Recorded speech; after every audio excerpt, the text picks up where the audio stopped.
A'udzubillahi minasyaitonirrajim. Bismillahirrahmanirrahim. Laqad kafara alladzina qalu innallaha huwal masihu ibnu Maryam. Wa qala al-masihu ya bani Israil a'budullaha rabbi wa rabbukum. Innahu may yusyrik billah faqad haramallahu 'alaihil jannata wa ma'wahu nar wa ma lizzalimin min ansar. Shadaqallahul azim. Assalamualaikum warahmatullahi wabarakatuh. Pemirsa Cahaya Tahajud di mana saja berada. Pada kesempatan malam hari ini kembali akan kita membahas sebuah video tentang keprihatinan kita sebagai seorang muslim ketika harga sebuah iman itu sangat murah. Ya, betapa mudahnya kita tergelincir ke dalam kekafiran karena kita tidak memahami tentang sejarah keagamaan, kita tidak mempelajari tentang sejarah perbandingan agama, kita tidak mau mempelajari Al-Quran lalu menggali apa itu fungsi Al-Quran sehingga kita dengan gampangnya membenarkan semua agama. Padahal fungsi Al-Quran adalah tentu saja untuk memberikan suatu keyakinan dan kepastian bahwa Islam adalah satu-satunya agama yang hak. Karena Allah sendiri sudah menegaskan di dalam firman-Nya di dalam surat Al-Imran, di sana dikatakan, ya ayyuhalladzina amanu taqullaha haqqa tuqatih wa la tamutunna illa wa antum muslimun. Hai orang-orang yang beriman, janganlah kamu mati melainkan dalam keadaan berserah diri kepada Allah. Di ayat lain Allah menegaskan, barang siapa yang mengambil Islam, ya barang siapa yang mengambil agama selain daripada Islam, maka dia di akhirat nanti termasuk orang-orang yang rugi. Oleh karena itu pemirsa, pada kesempatan malam hari ini kita akan kembali mereview sebuah video dari seorang yang tentu saja sudah menjadi kafir atau setengah kafir. Ya, saya tidak bisa juga memvonis apakah ini sudah kafir, tetapi yang jelas ini sudah setengah kafir ya. Yaitu seorang muslim, seorang yang katanya ustadz, membenarkan ucapan selamat Natal.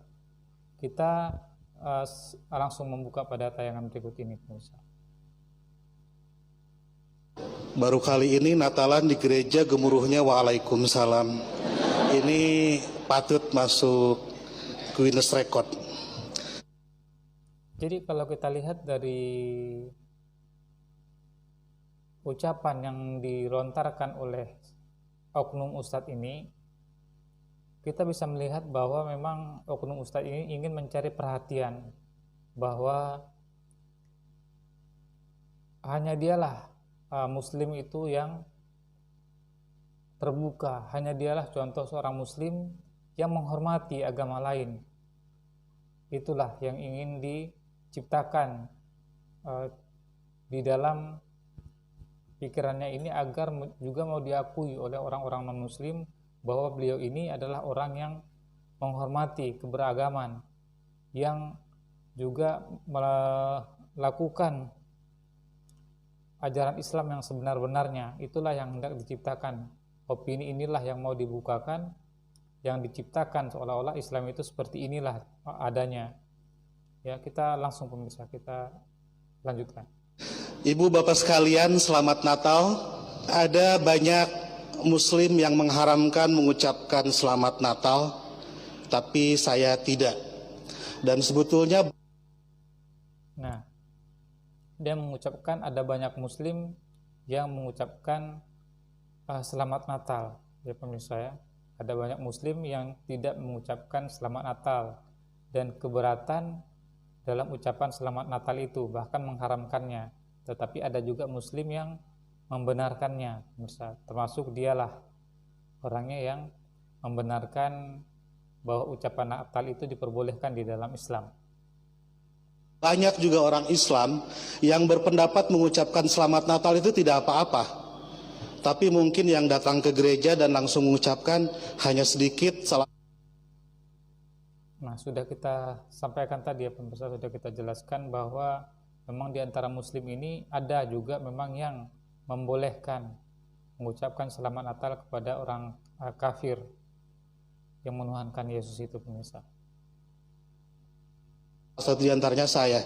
Seperti dalam Alkitab, banyak yang terpanggil tetapi sedikit yang terpilih. Nah, salah satu yang membolehkan ucapkan selamat Natal ini adalah dirinya ini. Dia ingin membuat sebuah opini, membangun opini di masyarakat, terutama khususnya di masyarakat kafir yang menuhankan Yesus, bahwa beliaulah salah satu orangnya yang membolehkannya. Sehingga ini juga ingin diciptakan bahwa Islam itu membolehkan ucapan selamat Natal kepada orang kafir, bahwa di dalam Al-Quran juga berbicara seperti itu, artinya tidak melarang orang Islam sendiri untuk mengucapkan selamat Natal kepada orang kafir. Nanti akan kita kupas, pemirsa. Kita lanjutkan dulu videonya. Mereka mengharamkan mengucapkan selamat Natal karena kalau mengucapkan selamat Natal besok jadi Kristen. Sebenarnya tidak harus seperti itu ya. Kita mengucapkan selamat Natal, kita tidak harus menjadi Kristen juga. Tetapi kita harus pahami dulu apa itu hakikat Natal. Jika kita melihat di ensiklopedia Britannica itu dan ensiklopedia yang lain, itu menjelaskan bahwa hakikat Natal itu adalah merayakan hari kelahiran Yesus yang lahir pada tanggal 25 Desember, yaitu Nabi Isa. Sebenarnya Yesus sendiri di kalangan umat Kristen itu diperselisihkan lahirnya tanggal berapa dan bulan berapa. Ya, ada beberapa aliran Kristen itu merayakan di bulan Januari, 9 Januari, ada juga yang merayakannya di bulan Maret. Tetapi yang paling banyak adalah merayakan hari kelahiran Yesus itu pada tanggal 25 Desember ini. Inilah yang paling banyak. Nah, di dalam ensiklopedia Britannica itu bisa dilihat, pemirsa juga bisa membacanya di referensi-referensi yang sudah tersebar di media sosial, dan ini tentu saja sumber validitasnya sangat tinggi, bahkan diakui di seluruh dunia, yaitu ensiklopedia Britannica itu tadi. Jadi ensiklopedia Britannica, hari kelahiran Yesus yang diperingati pada tanggal 25 Desember itu adalah hari kelahiran dari dewa-dewa pagan seperti Mitra, Osiris, Adonis, Atis, yang mana dewa-dewa pagan itu juga lahir pada tanggal 25 Desember. Diyakini juga lahir pada tanggal 25 Desember. Menurut buku yang ditulis oleh Profesor Dr. Paula Fredriksen di dalam bukunya From Jesus to Christ, Paulus mencaplok ajaran Kristen penyembah berhala di Romawi yang dia caplok dari ajaran pagan, dewa-dewa pagan tadi, yaitu dewa Mitra, Osiris, Adonis, Atis, dan segala macamnya itu, yang tentu saja dewa-dewa itu lahir pada tanggal 25 Desember, diyakini lahir pada tanggal 25 Desember, dan juga diyakini lahir dari seorang perawan. Lalu dengan kecerdikannya si Paulus ini tadi, kita bisa lihat di dalam bukunya From Jesus to Christ. Ini mungkin nanti bisa dilihat, saya juga punya bukunya, jika ada yang mau silakan tulis di kolom komentar, sertakan nomor WA-nya, akan saya kirimkan bukunya. Itu di sana dikatakan, Profesor Dr. Paula Fredriksen mengatakan bahwa Paulus mencaplok ajaran dewa pagan ini tadi, lalu dicantolkanlah ke sosok dari yang mana tadinya adalah seorang nabi dan Tuhan Guru Yesus dari Galilea, menjadi Tuhan penyembah berhala yang baru, menjadi Tuhan penyembah berhala yang baru di tanah Yudea. Jadilah Yesus Kristus. Padahal sudah lahir, sudah ada Kristus sebelumnya, yaitu Kristus penyembah berhala itu tadi. Jadi Yesus inilah yang kemudian diyakini juga lahir pada tanggal 25 Desember. Dan jadilah dewa pagan yang baru, yang tentu saja sama dengan dewa-dewa pagan Adonis, Osiris, dan Mitra tadi itu. Jadi inilah yang kemudian lahir Tuhan yang baru, Tuhan dari dewa penyembah berhala yang baru.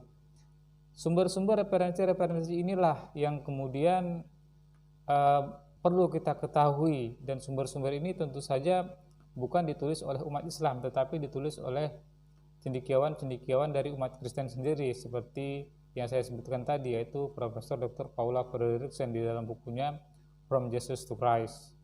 Nah ini, dan juga banyak sumber-sumber lain itu yang tidak bisa kita sebutkan satu persatu. Nah, jadi saya juga tidak tahu ya, tidak habis pikir juga kenapa ada seorang yang mengaku ustadz itu mengucapkan selamat Natal.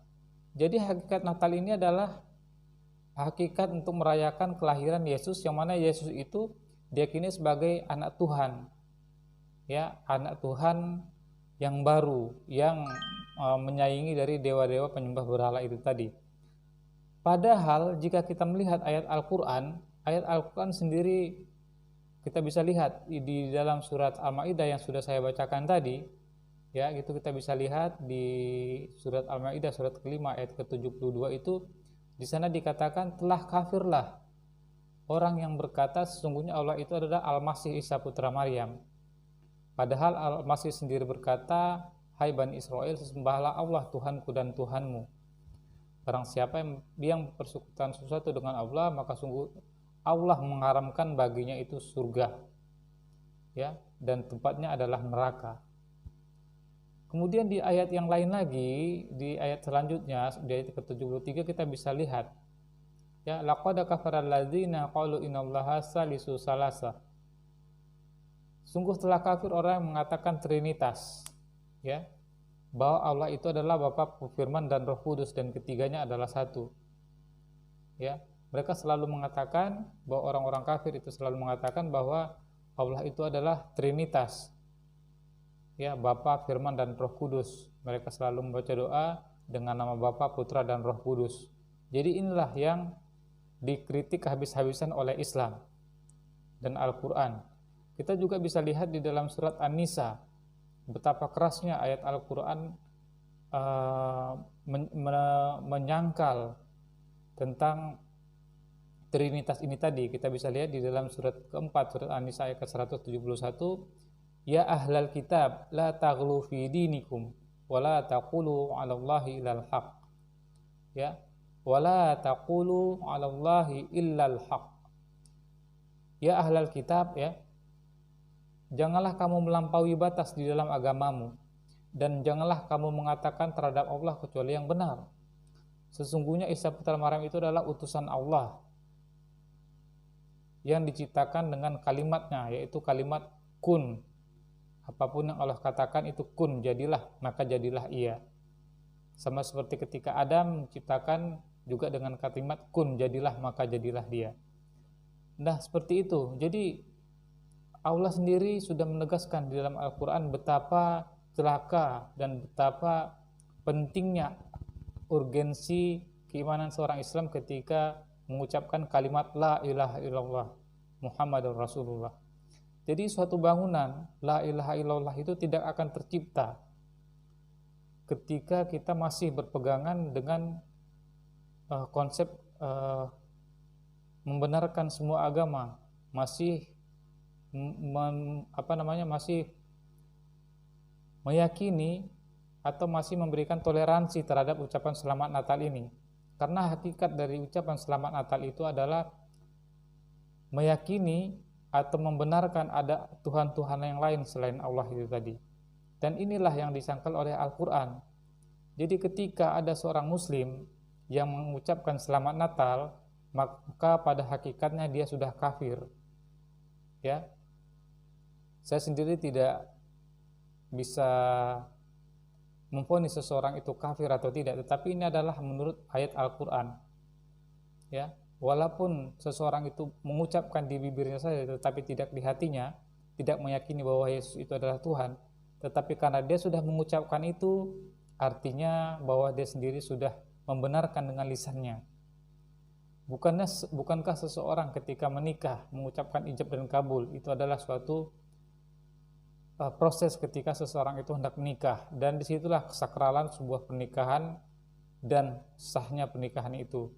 Begitu juga ketika orang itu pada awal mula masuk Islam, dia mengucapkan kalimat tauhid la ilaha illallah Muhammadur Rasulullah, tidak Tuhan kecuali Allah dan Muhammad adalah utusan Allah.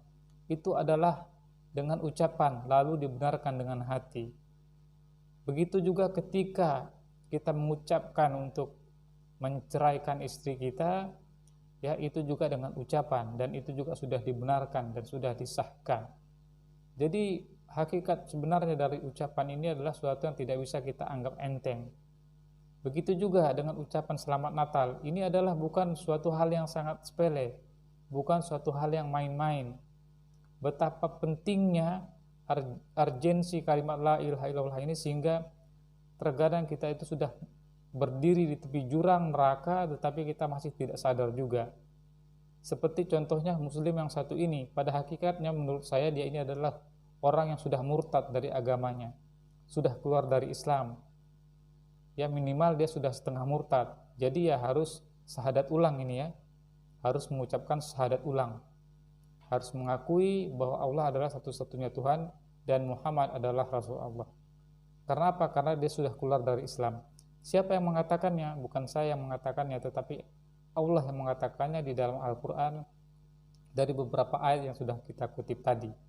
Ya jadi jelas betapa kita itu harus betul-betul menjaga iman kita. Jangan karena dalih toleransi, ucapan tidak enak ya, sehingga kita itu menggadaikan iman kita ya dengan ucapan selamat Natal tadi, sehingga kita sudah menjadi kafir. Pemirsa, kita juga dalam hal ini kita sebagai seorang muslim tentu saja hidup ya, bertetangga, bersosialisasi, bermuamalah dengan orang-orang kafir itu diperbolehkan. Bukankah Rasulullah Muhammad SAW juga bermuamalah dengan mereka? Tetapi dalam masalah akidah kita harus punya ketegasan. Ya, kita lanjut pemirsa. Saya tiap 10 November mengucapkan selamat Hari Pahlawan.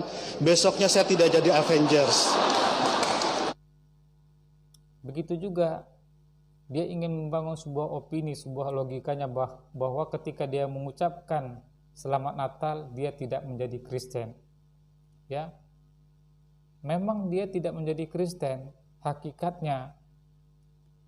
Tetapi pada hakikatnya ya pemirsa, pada sesuai dengan dalil-dalil yang sudah kita sampaikan tadi, pada hakikatnya dia sudah kafir.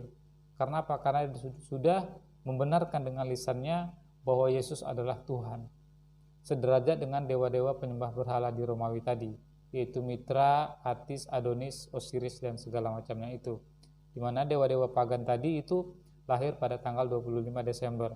Jadi tentu saja orang yang mengucapkan selamat Natal juga adalah sudah menjadi kafir ya pemirsa. Ya, jika mungkin dia tidak paham, ya mungkin Allah itu Maha Pengampun, tetapi jika sebaiknya seharusnya ya syahadat ulang saja. Ya. Karena ini bukan suatu hal yang bukan hal yang main-main ya. Ya, kita lanjut. Minggu lalu saya mengucapkan selamat menikah kepada teman saya yang hajatan. Besoknya saya tidak jadi pengantin. Saya menganggap orang-orang Kristen itu partner saya, mitra saya dalam melakukan kebaikan. Seperti yang sudah kita katakan, bahwa dalam hubungan bermuamalah, bersosialisasi, berwarga negara, kita tidak punya batas dengan mereka. Kita harus juga melindungi mereka. Kita harus bersama-sama dengan mereka untuk membangun bangsa ini. Kita juga bersama-sama dengan mereka untuk membangun sebuah komunitas yang baik. Ya, dalam hal kemanusiaan kita tentu saja tidak dilarang untuk bergabung dengan mereka, tetapi dalam hal akidah kita sudah punya sebuah prinsip bahwa kita harus punya ketegasan seperti apa yang Al-Quran katakan. Ya, bahwa akidah ini adalah suatu hal yang sangat penting yang perlu kita pertahankan, yang perlu kita pelihara di dalam hati kita. Jadi memang dalam hal ini kita tentu saja dalam bersosialisasi dengan orang-orang kafir ya kita tidak punya artinya sebuah hijab dalam hubungan sosial itu, tetapi dalam hal akidah jelas kita harus membatasi dengan dinding yang jelas dengan mereka ya pemirsa. Karena inilah yang Al-Quran sampaikan. saya harus mendorong sebagai dai, sebagai pendakwah dalam Islam, saya harus mendorong orang Islam soleh, baik, taat dalam keislamannya.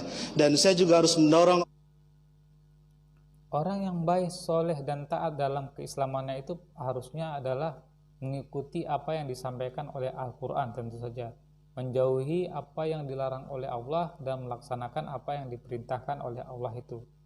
Ketika kita mengaku bahwa kita adalah seorang muslim yang baik, seorang muslim yang taat, mengaku mengikuti Al-Quran, bagaimana mungkin kita masih mengucapkan selamat Natal? Bagaimana mungkin kita mengakui ada Tuhan-Tuhan yang lain selain Allah itu tadi? Bagaimana mungkin kita mengatakan bahwa Yesus adalah Tuhan? Memang kita tidak meyakini, mengucapkan bahwa Yesus adalah Tuhan, tetapi mengucapkan selamat Natal itu tentu saja meyakini, mengucapkan dengan hati, dengan mulutnya itu tadi bahwa Yesus itu adalah Tuhan, sederajat dengan Allah itu tadi, ya, dengan gembira, kemudian dengan ucapannya itu mengucapkan selamat Natal, memang hakikatnya adalah mengakui bahwa telah lahir Tuhan yang baru di samping Allah itu tadi. Itu adalah sesuatu yang sangat berbahaya sekali bagi akidah seorang muslim. Orang-orang Kristen baik, soleh, taat dalam kekristenannya. Karena kalau masing-masing baik, tidak akan ada terjadi konflik. Inilah yang Ustadz ini tidak pahami sebenarnya, pemirsa. Maka inilah pentingnya kita itu mempelajari tentang Al-Quran, ya. Pastinya dalam level seorang Ustadz, tentu saja sedikit saja kita mempelajari Al-Quran, pasti kita akan menemukan ayat-ayat yang bersinggungan dengan umat Kristen. Tentu saja dalam hal ini adalah tentang ketuhanan Yesus, penyaliban Yesus, dan dosa asal. Inilah tiga hal pokok yang dikritisi oleh Al-Quran. Ya, bagaimana mungkin Ustadz ini bisa mengakui bahwa ada Tuhan selain Allah dengan mengucapkan selamat Natal itu tadi? Padahal jelas Al-Quran sudah memberikan beberapa batas untuk berhubungan dengan mereka.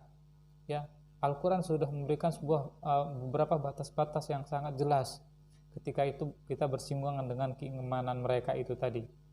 Ya, bagaimana mungkin kita masih bisa berdiri di podium itu lalu kita mengucapkan selamat Natal? Itu adalah sesuatu yang sangat gila, yang sangat tidak masuk akal dan juga tidak sesuai dengan apa yang digambarkan oleh Al-Quran.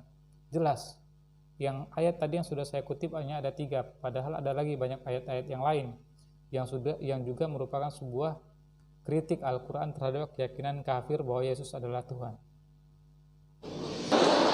Jadi puncak toleransi adalah pada saat saya nanti membangunkan ibu bapak gereja dan ibu bapak mengongkosi saya naik haji. Nah, jadi ada pamrih di sini ya pemirsa. Ya mungkin inilah alasannya ya pemirsa, bahwa akan diongkosi naik haji. Ya mungkin ini yang ingin dia bangun pemirsa ya. Mungkin ini yang ingin dia capai ke depannya. Tetapi sangat disayangkan hal ini juga diikuti dengan kekafiran, dengan mensahkan, membolehkan mengucapkan selamat Natal, yaitu mengucapkan selamat atas kelahiran Tuhan selain Allah itu tadi. Ini sungguh sangat luar biasa kekafiran karena kebodohan itu tadi pemirsa. Bahkan kita tahu ya, Profesor Dr. Hamka sampai sekarang itu ya fakta MUI tentang mengucapkan selamat Natal itu masih belum dicabut pemirsa. Jadi Kristus dan Muhammad adalah mitra yang kita semua harus meneruskan itu. Lalu ini yang sangat menarik pemirsa, dia mengatakan bahwa Yesus dan Muhammad adalah mitra. Ya, memang benar bahwa Yesus adalah mitra. Yesus dan Nabi Muhammad SAW adalah sama-sama utusan Tuhan yang menyembah hanya kepada satu Tuhan saja, menyuruh untuk umatnya itu untuk taat hanya kepada Allah saja. Tetapi dalam perjalanannya kita bisa lihat bahwa telah terjadi kemusyrikan. Mereka sudah menuhankan Tuhan selain Allah. Ya, jadi ajaran-ajaran dari Yesus sudah diplesetkan, sudah diputarbalikkan. Alkitab sudah mengalami berbagai macam kerusakan yang teramat sangat parah. Jadi ini bukan sebuah mitra lagi, tetapi ini adalah musuh. Ya, kekafiran dan keimanan itu tidak bisa dipisah, tidak bisa disatukan. Kekafiran dan keimanan, kekafiran dan keislaman itu tidak bisa disatukan seperti minyak dan air. Bagaimana mungkin kita mengakui bahwa Kristen dan Islam ini adalah sebuah mitra? Ya, kecuali Kristen yang mengakui ilahian dari Allah Subhanahu wa taala dan mengakui bahwa Yesus adalah satu-satunya utusan Tuhan. Artinya mengakui bahwa Yesus adalah utusan Tuhan, bukan Tuhan itu sendiri. Ada juga kelompok Kristen seperti ini, dan kelompok Kristen seperti inilah yang diakui oleh Al-Qur'an sesuai dengan surat ke-2 surat Al-Baqarah ayat ke-61 itu tadi. Jadi memang jumlah Kristen yang mengakui bahwa Yesus hanyalah utusan Tuhan dan Allah itu adalah Tuhan, ya, itu sangat sedikit sekali. Jadi Kristen-Kristen inilah yang akan memperoleh janji Allah, yaitu dengan jannah seperti apa yang dijanjikan oleh Allah di dalam surat ke-2 ayat ke-61, ya. Sedangkan Kristen yang menuhankan Yesus itu tentu saja mereka adalah golongan dari ahli kitab yang seburuk-buruk makhluk itu tadi, seperti apa yang Al-Qur'an katakan, innal ladzina kafaru min ahlil kitab, ya, sesungguhnya orang-orang kafir dari golongan ahli kitab, mereka itu adalah seburuk-buruk makhluk dan mereka itu akan memenuhi neraka jahanam. Itu adalah kutipan dari ayat-ayat Al-Qur'an. Jadi kita harus bedakan mana itu Kristen yang benar-benar menjalankan ajaran Yesus, mana yang mengakui menjalankan ajaran Yesus tapi pada hakikatnya mereka bukan mengikuti Yesus tapi mengikuti dari sosok guru Paulus, di mana Paulus ini adalah sosok yang satu-satunya manusia di muka bumi ini, ya, yang tentu saja sosok Paulus adalah orang pertama yang menuhankan Yesus, yang mengatakan bahwa Yesus adalah Tuhan, dan orang pertama juga yang mempropagandakan bahwa Yesus mati di tiang salib. Jadi mungkin itu saja pemirsa yang bisa kita sampaikan pada kesempatan malam hari ini, ya. Jadi kita harus berhati-hati menjaga keimanan kita sebagai seorang muslim. Jangan karena alasan toleransi kita menggadaikan keimanan kita sehingga kita sudah tergelincir ke dalam kekafiran, sudah menjadi kafir tetapi kita tidak sadar. Terima kasih pemirsa. Ucapan dan kritik dan saran silakan tulis di kolom komentar. Terima kasih atas segala perhatian. Wabillahi taufiq wal hidayah. Assalamualaikum warahmatullahi wabarakatuh.